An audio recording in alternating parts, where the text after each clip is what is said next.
Modi ji sir, इस चुनाव के बाद में कभी भी राघोपुर क्यों आप लोग मांग कर रहे हैं?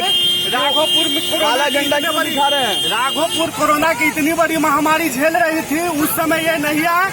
अब 2 महीने के बाद ये सिर्फ अपनी राजनीतिक चमकाने के लिए आए हैं और कुछ काम नहीं है इनका। एक भी ऑक्सीजन सिलेंडर राघोपुर में उपलब्ध नहीं है, वेंटिलेटर नहीं है। सिर्फ ये परिवार अपनी राजनीतिक चमकाती है राघोपुर में आकर के।